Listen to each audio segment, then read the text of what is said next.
The most influential man on the planet sat inside the Oval Office, surrounded by his trusted advisors, absolutely certain that he was about to remake the global system. Donald Trump's attention was fixed on India. In his mind, the plan was straightforward: offer a few defense deals, dangle some lucrative trade agreements, add a dash of ceremonial praise, and just like that, India would align with Washington's worldview. It had worked with so many allies before.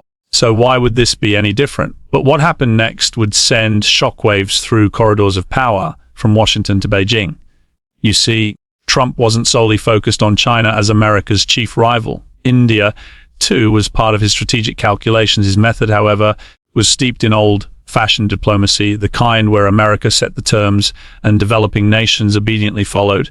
He envisioned India as a junior partner, a grateful recipient of American generosity, ready to march to Washington's beat on command. The central flaw in his plan was his assumption. He believed he was dealing with the same India that for decades had sought approval, cautiously balancing superpowers and trying not to cause offense. Instead, what stood before him was a country that had quietly changed without the world taking much notice.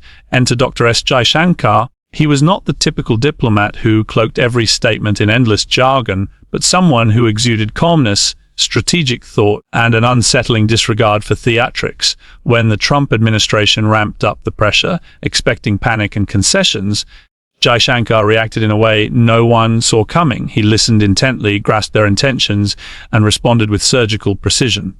The campaign began predictably enough. Washington revoked India's GSP benefits, those special trade perks that developing economies greatly valued. They threatened to increase tariffs. They attempted to corner India on its oil connections with Iran, dangling the prospect of sanctions and waivers as if they were special favors. The Pentagon grew anxious about India's defense links with Russia, particularly the S-400 missile system deal that had American strategists wringing their hands. Each action sent the same message: fall into line or suffer the consequences. Choose America's global order or risk being isolated. This was the exact playbook that had succeeded with countless allies before. Apply pressure until they give in. But this time, the narrative didn't play out as anticipated. Instead of urgent phone calls begging for mercy, instead of frantic diplomats rushing to Washington, instead of concessions designed to placate, there was silence. But it wasn't the silence of surrender. It was the silence of a chess master studying the board while his opponents celebrated too soon. And then came the moment of truth. At a press conference, barely noticed by major news outlets, Jaishankar was asked about India's response to the growing pressure. His answer stunned the diplomatic community. Just one word, a word dissected in think tanks, debated in intelligence circles, and endlessly repeated in the years that followed. Reciprocity. 4 syllables that to the untrained ear sounded ordinary, but to policymakers worldwide, it resonated like thunder, because reciprocity was not just a term, it was a statement. It meant the time of one-sided arrangements was over. It signaled that India would no longer play the role of a passive beneficiary. If tariffs were raised on Indian goods, India would respond in kind. If American authorities banned Indian technology companies, India would mirror the action. If Washington attempted to dictate New Delhi's foreign policy, India would firmly remind them of its own sovereignty. For Trump, who thrived on setting the rules, this quiet defiance was astonishing. The very concept of reciprocity sent shockwaves through diplomatic circles around the world, because if India, long seen as cautious and compliant, could withstand American pressure without collapsing, what did that signify for global power dynamics? Jaishankar was far from done. When Washington insisted that India completely stop oil imports from Iran, confident that sanctions would force compliance, India's reply was firm but composed. Decisions would be made in India's national interest, not under threat. When Trump suggested mediating on the Kashmir issue, hoping to insert America into South Asia's most sensitive territorial conflict, India's response was swift and clear: no third-party involvement. End of story. Each reaction followed the same pattern: calm, clear, and firm declarations of sovereignty. No histrionics, no hostility, no closing of doors. Just precision. It was like watching diplomatic aikido, using the force of the pressure against its source without direct conflict. What this revealed was the vulnerability in Trump's grand strategy. Washington had assumed India's desire for approval would outweigh its desire for self-determination. They expected India to trade its sovereignty for American favor. Instead, they faced a country that had spent decades building its own strength and influence. India wasn't seeking to align, it was seeking respect. And respect implied equality, not subordination. Consider the example of defense relations. Trump took pleasure in selling American military hardware, jets, tanks, and advanced systems. And yes, India did purchase some. For US defense contractors, it was excellent business. But then Jaishankar changed the story. India would only buy what met its own strategic needs. Simultaneously, India was rapidly developing its own defense industries. Suddenly, the notion of India as a permanent customer fell apart.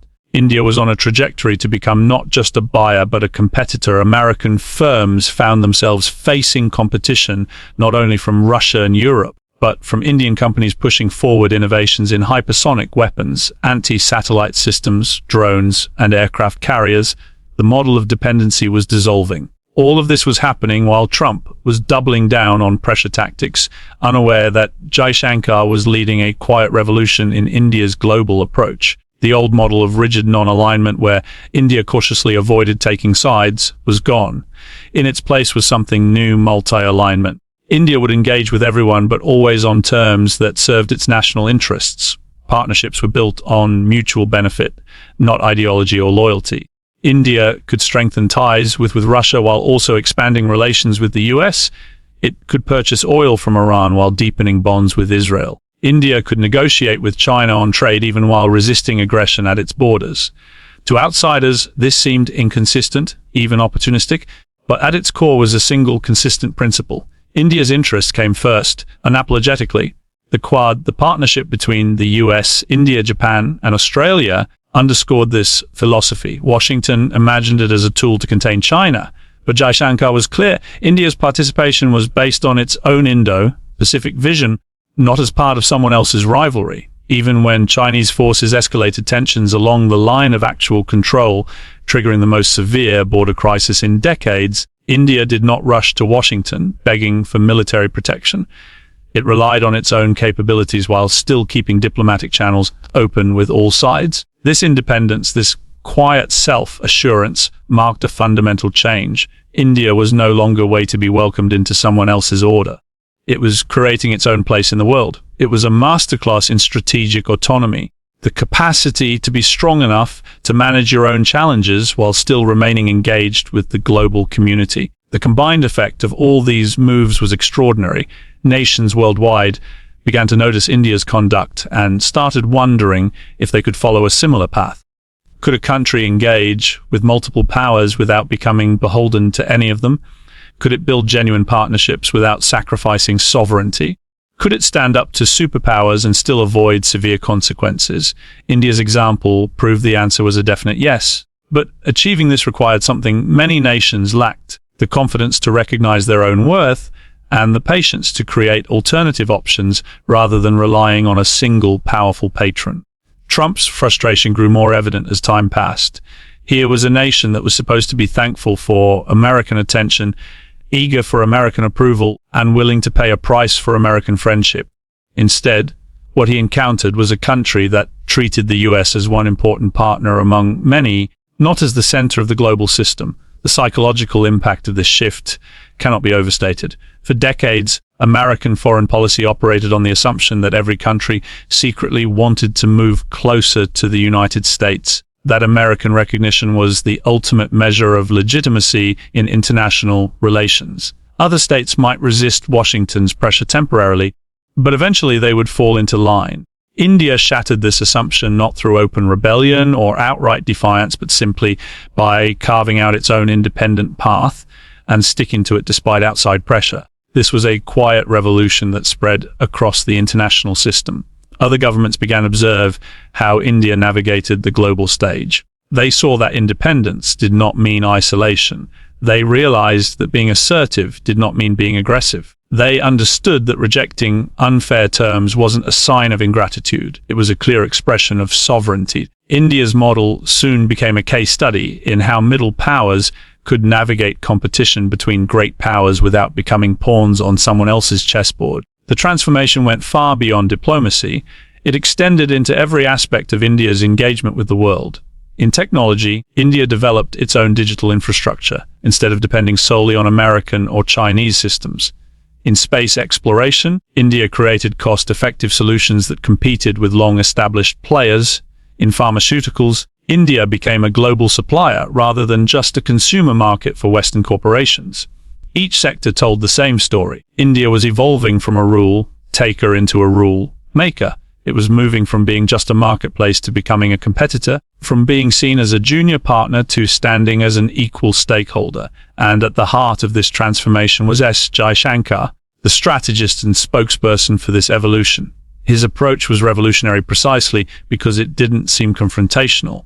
There were no fiery speeches, no flag burnings, no harsh words, only a calm, steady assertion of India's right to make its own choices based solely on its own interests. It was diplomacy practiced like a martial art, using the force of pressure against the aggressor, achieving victory through balance rather than outright conflict. The long-term effects of this change are still becoming clear.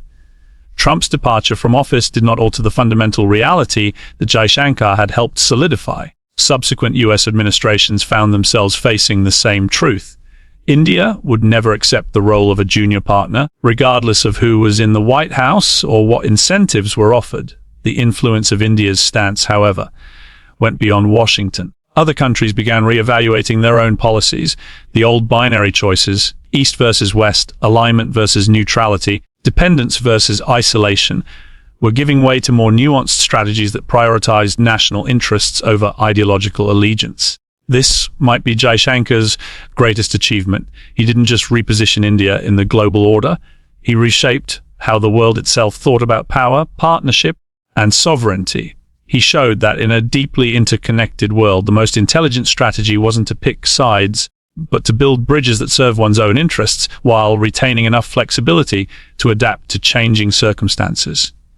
The single word that had set this in motion, reciprocity, evolved into more than a diplomatic term.